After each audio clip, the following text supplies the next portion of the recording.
The following clip showed Bryan arriving to the courthouse and sitting through his first appearance.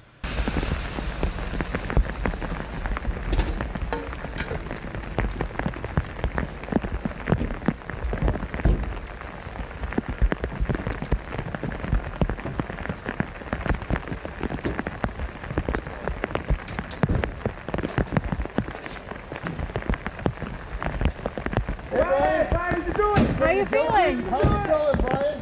Why did you do it? Are you ready to go to Idaho? Why did you do it? You last time in Pennsylvania, Bryan.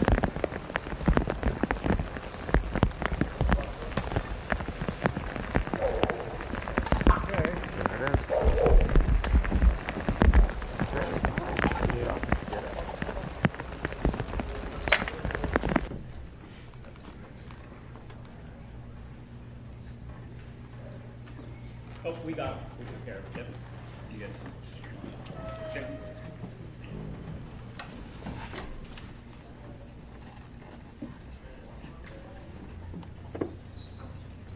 All right. Please be seated.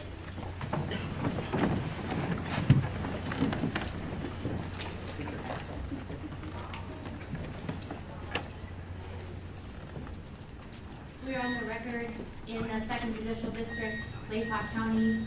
This is the Magistrate's Division of District Court. This is State of Idaho versus Bryan C. Kohberger, cause number CR 29222805. Mr. Kohberger is present in court. He is in custody. He is appearing with his attorney, Ms. Taylor, Mr. Thompson, Ms. Jennings, on behalf of the state. This is the time set in the matter for initial appearance. Mr. Kohberger, I am going to advise you of the rights that you have in this case. I am going to go over the criminal complaint with you, and then we're going to discuss setting the matter for further hearing. You have the following rights. You have the right to remain silent. Anything you say can and will be used against you. You have the right to the presumption of innocence. That means the state bears the burden to prove that you are guilty of this offense beyond a reasonable doubt. You have the right to a preliminary hearing. A preliminary hearing is a probable cause hearing. At that hearing, the state must establish that more likely than not, these felony offenses were committed and you were the one that committed the felony offenses. You have a right to have that hearing within 14 days if you remain in custody.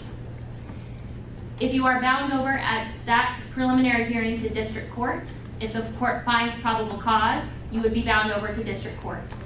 And at that time, you can enter a plea of not guilty, and you can have a jury trial set within 6 months of your appearance in district court.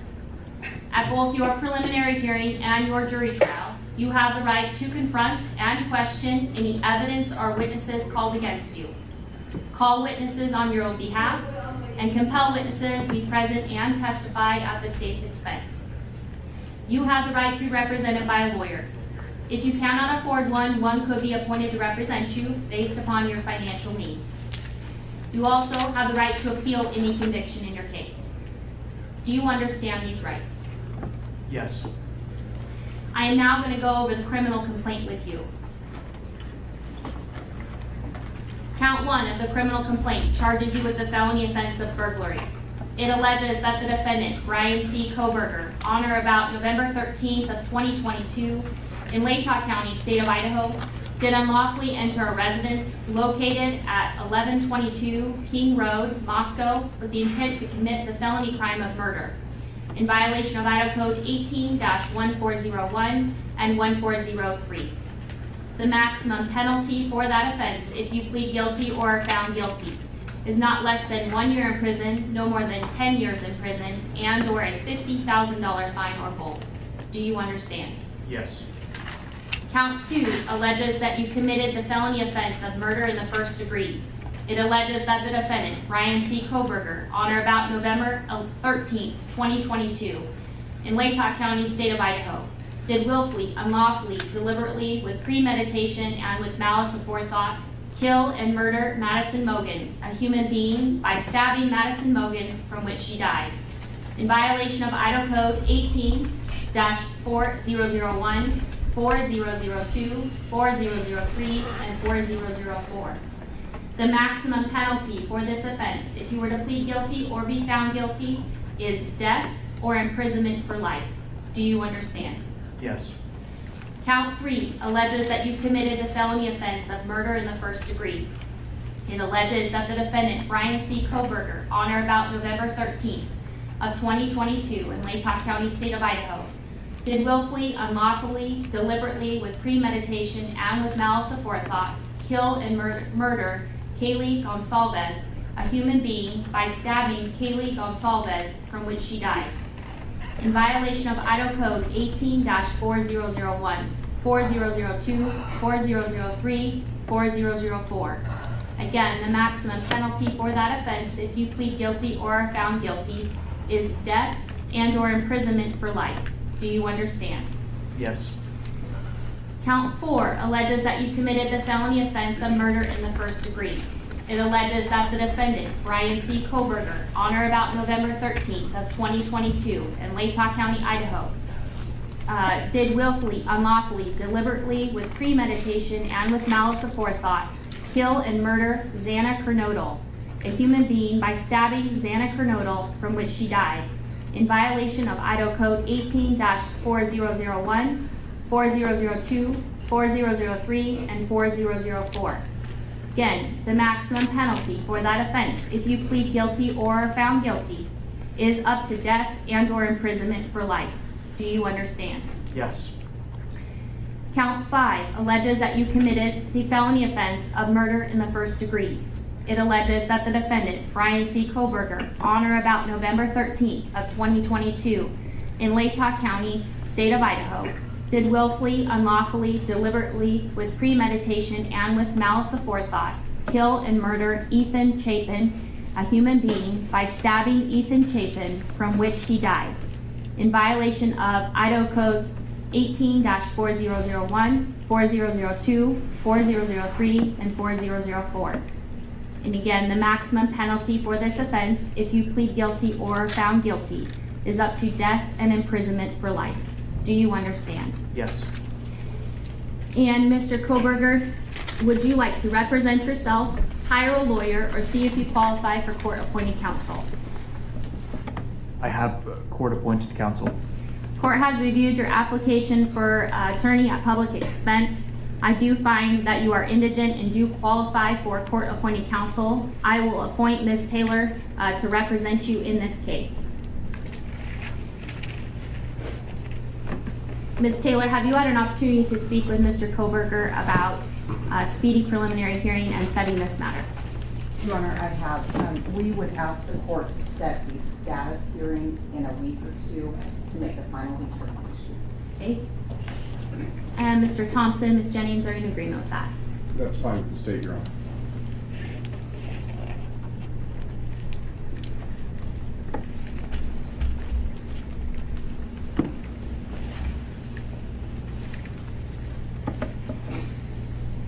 I will go ahead and set this matter for a status hearing then on the calendar on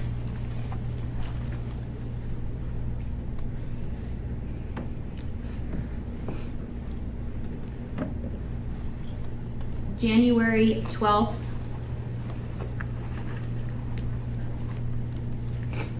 at 10 o'clock a.m.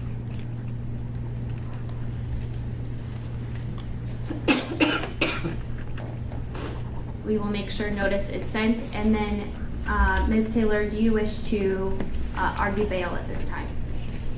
Your Honor, I would like to ask the court to consider setting a bond. Mr. Kohberger right now is on a no bond hold, but it's a limited request as I don't have enough information. We are new to the case. We haven't reviewed very much in the way of information about the case, and we have just begun our own work on the case. But we would want the court to know that Mr. Kohberger has a good family that stands behind him. And Mr. Thompson. You know, the state's position is that Mr. Kohberger is not entitled to bond in this case. We can take charges as is noted on the arrest warrant itself.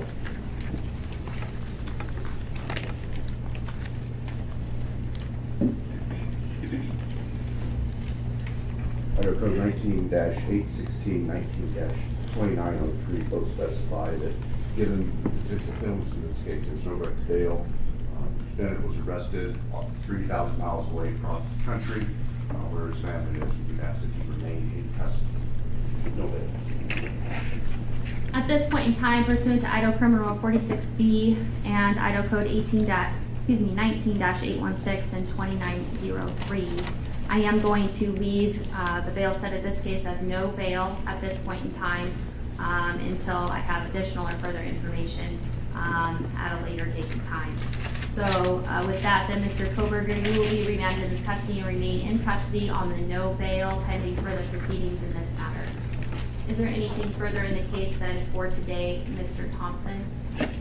Commissioner, the state is asking for no contact orders for various family members of the deceased and also for the surviving roommates. I've spoken briefly with Ms. Taylor. She indicated there's no objection. Ms. Taylor, is that correct? That is correct, Your Honor.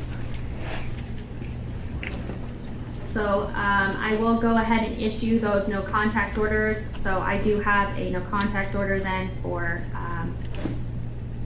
the named individual of Dylan Mortensen, Bethany Funk, as well as the family members and Mr. Chapin. The family members are Ms. Kernodle,